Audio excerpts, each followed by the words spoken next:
Hello नमस्कार friends, number channel में आपका स्वागत है। हम आपको बहुत ही महत्वपूर्ण जानकारी देने वाले हैं अतिथि शिक्षकों के नियमितीकरण को लेकर और नियुक्ति को लेकर, और जो 50% आरक्षण दिया गया है उसको भी लेकर है। अब अन्य संगठन ने इनका विरोध जताया और हाई कोर्ट में याचिका दाखिल कर दी थी, जिसमें हाई कोर्ट ने इस पर अभी निर्णय पर रोक लगा दी है। ठीक है फ्रेंड्स, लेकिन जब तक हाई कोर्ट का आदेश जारी नहीं होता है तब तक 50% आरक्षण लागू रहेगा।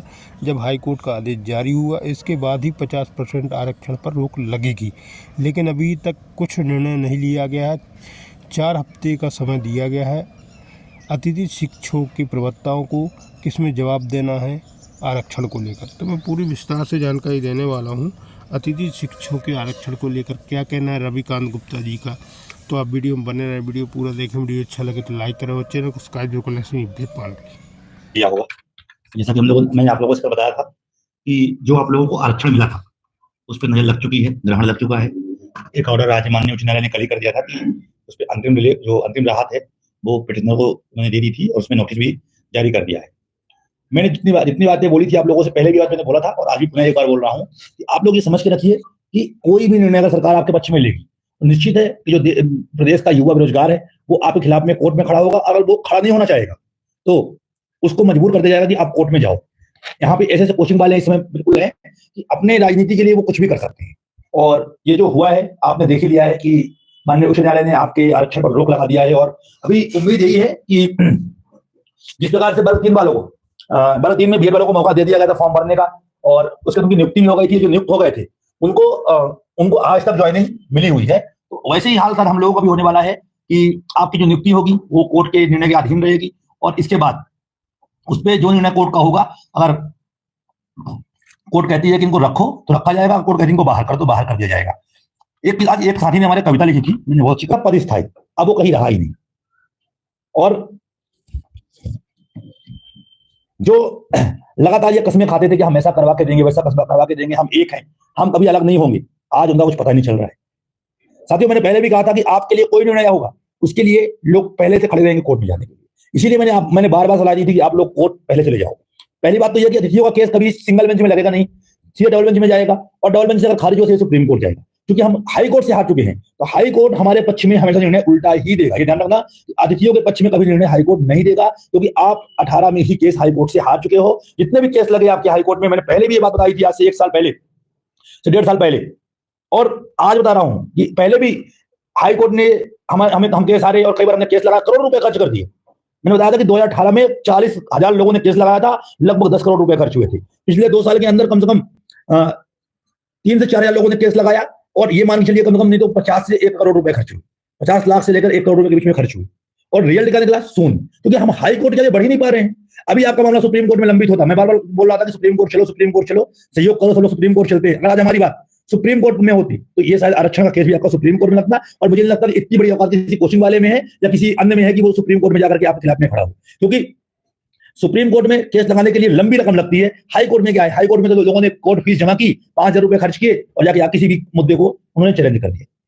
और अतिथियों का मुद्दा तो ऐसा है कि जिसे ऑनरेबल चीफ जस्टिस पहले ही हम लोग ज्वलबन से हार चुके हैं और वर्तमान में भी हमारे खिलाफ में ही ऑर्डर होता हुआ। लेकिन इस बात को किसी ने सुना नहीं। शिक्षक भर्ती हो रही है, देखो आपको बोनस अंक की बात चल रही है, हम लोग लगातार बोनस अंक की बात कर रहे हैं और हमने जो विद्वानों को बोनस अंक मिले हैं उस पर भी हमने मैडम संपर्क किया है कि हमें भी बोनस अंक मिलना चाहिए। तो सोचो जब आरक्षण में ही इष्ट लगेगा तो आगे क्या होगा? अब ये समझो कि पद स्थायी तो कैसे होगा, कैसे आप नियमितीकरण सभा देख सकते हो जब ये मालूम है कि कोई भी सरकार निर्णय आपके पक्ष में लेगी वो केस कोर्ट में याचिका जानी ही। मतलब ये समझ के रख लो कि आपका निर्णय कोर्ट से ही होगा। आपके लिए अगर अच्छा कुछ कर सकता है तो वो कोर्ट ही कर सकता है, लेकिन हाई कोर्ट बिल्कुल नहीं। उच्च न्यायालय से आप लोग दूर दूर तक कोई भी अपने पक्ष में निर्णय नहीं करवा पाएंगे। उसके लिए आपको सुप्रीम कोर्ट ही जाना पड़ेगा अगर चाहते हो पदस्थायित्व हो, कुछ अच्छा हो। हम तो आपस में लड़ रहे हैं, कोई कहता है आरक्षण हमने दिलवाया, कोई कहता है बोनस अंक हमने दिलवाया, कोई कहता है स्कोर कार्ड में हमने ये करवा दिया, स्कोर कार्ड में हमने वो करवा दी, नियुक्ति हमने ऐसे करवा दी। भाई सब करवा दिया, मेन है हमारा मुद्दा है पदस्थायित्व, कैसे लागू हो पदस्थायित्व, कैसे हमारे पदों पर अन्य कोई ना आ पाए। जिस प्रकार छत्तीसगढ़, जिस प्रकार से बिहार, जिस प्रकार से उत्तर प्रदेश, दिल्ली, कई राज्यों में इस तरह निर्णय हो चुके हैं। और रही बात आरक्षण की, तो देखो आरक्षण तो मिला है, मिलेगा भी, क्योंकि ये निर्णय कोर्ट इसमें ज्यादा कुछ करे भी नहीं सकती, क्योंकि ये नियम में है और पहले से नहीं है। और हमको पता है कि पूरे प्रदेश में केवल पीड़ा सबको अतिथियों से ही होती है, क्योंकि पूरे अन्य चीजों में आरक्षण मिला हुआ है, आंगनबाड़ी, संविदा, सबको आरक्षण दिया गया, किसी में भी कोई केस नहीं लगा, लेकिन सिर्फ और सिर्फ अतिथियों से ही लोगों को जलन होती है, क्योंकि वो कहीं लग नहीं पाते। पहले बस कम मानदेय होने के कारण वो नाटक कर रहे थे कि अरे इतने कम मानदेय में हम काम करेंगे, और आज उसी के लिए लगे हुए हैं कि हमको मिल जाए, और जिनको नहीं मिलता तो वो लोग परेशान रहते हैं। अनुभव के बारे में बात करेंगे, जरूर करेंगे, लेकिन लास्ट में करेंगे। तो वर्तमान मुद्दा हमारा है सबसे बड़ा भविष्य को लेकर के। अब हमारा भविष्य भी अंधकार में हो गया, क्योंकि अगर शिक्षक भर्ती में आपको आरक्षण मिला, कोर्ट ने स्टे दिया, ये समझ लो कि 4-5 साल तक के लिए लड़का रहेगा। इसमें केवल हमको नुकसान नहीं होगा, जो अभ्यर्थी हैं उनको भी नुकसान होगा, क्योंकि सरकार ये चाहती है कि आप आपस में लड़ते रहो और हम उसका लाभ उठाएं। अगर पद होल्ड कर दिए गए तो दिक्कतें होनी, परीक्षाएं तो होंगी। आप तैयारी बिल्कुल करते, तैयारी कोई बंद मत करना, तैयारी आप लोग करते रहिए, लेकिन आरक्षण रोक दिया है तो इसमें 2 ही ऑप्शन होंगे। पहले तो उन्होंने कहा है कि जो इसमें नियुक्ति दी जाएगी वो जो पिटीशन दिया हुआ है उसके निर्णय का रहेगा, और आगे पद को होल्ड करती है सरकार या उसमें नियुक्ति करती है वो सरकार का निर्णय होगा। बाद में निर्णय क्या होता है, मतलब एक लंबी प्रक्रिया इसमें खींच दी गई है।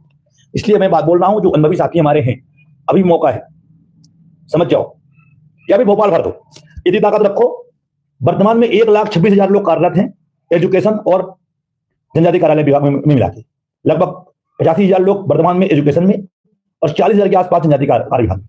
अगर 1,26,000 लोग कार्यरत हैं और लगभग 1 लाख लोग घर बैठे हैं, जो आओ 10 साल, 5 साल, 3 साल, 2 साल करके बाहर हो गए, 2 लाख की संख्या है। 2 लाख में अगर 50,000 संख्या भोपाल में भर दे, 10 दिन में संख्या टिक जाए भोपाल में, सब कुछ संभव है। लेकिन हमको लगता नहीं कि कभी संभव है, क्योंकि लोग आते कितने दिन के लिए हैं, सुबह आओ, मार्केट घूमो, शाम को घर जाओ।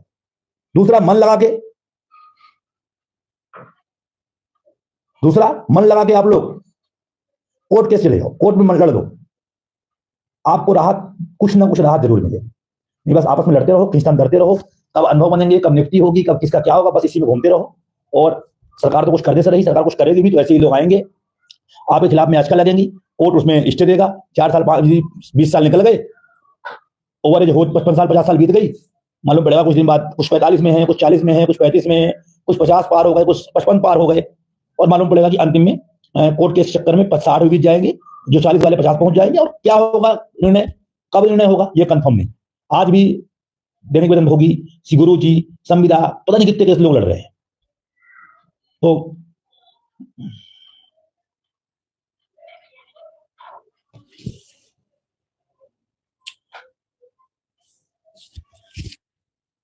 इससे सार यही निकलता है कि आपको पूरी तैयारी पहले से करनी होगी। हमने पहले भी ये बात बोली थी, आज पुनः बोल रहा हूं कि जब भी आपके लिए सरकार अच्छा कुछ करेगी, निश्चित है कि वो मामला कोर्ट में पहुंचेगा। इसलिए आप पहले से ही पहुंच जाओ, आप पहले से ही कोर्ट पहुंच जाओ, अपनी सारी बातें उनको बता दो, भैया हमारी ये हालात है। क्योंकि जो चीजें स्टे मिला है, कोर्ट ने नहीं कहा कि हमने इसको खारिज कर दिया, कोर्ट ने ये कहा है कि इसमें किस बेस पे दिया है आके बताओ। स्टे का मतलब ये नहीं होता कि केस खारिज होना, स्टे का मतलब ये होता है क्योंकि सरकार को, कोर्ट को मामला मालूम नहीं होता, कोर्ट क्या बोलती है, भाई अभी इसको रोक दो, जब तक मैं इस मामले को सुन रही हूँ तब मैं इसमें फैसला नहीं, इसको रोक दो। इसका मतलब ये नहीं कि खारिज हो गया, इसका मतलब है कि कोर्ट के सामने सरकार का पक्ष रखेगी, और सरकार अगर पक्ष रखती है तो कोर्ट उस पर निर्णय देगा। ये होता है स्टे। और यहाँ पे कोई स्टे नहीं मिला है, उन्होंने अंतिम राहत में सिर्फ नोटिस किया है कि आगे जवाब दो भैया आपने किस बेस पे इनको आरक्षण दिया है। सरकार का काम है, चयन बोर्ड का काम है ये, और वो लोग उस पर जवाब अच्छा देंगे। तो इसी प्रकार आगे भी आपको मामले आने हैं। इसी प्रकार आपका नियमितीकरण, बोनस अंक, गुरु जी की तरह आपकी परीक्षा की बात होगी, कुछ भी बात होगी, उसमें निश्चित तौर पर लोग कोर्ट पहुंचेंगे।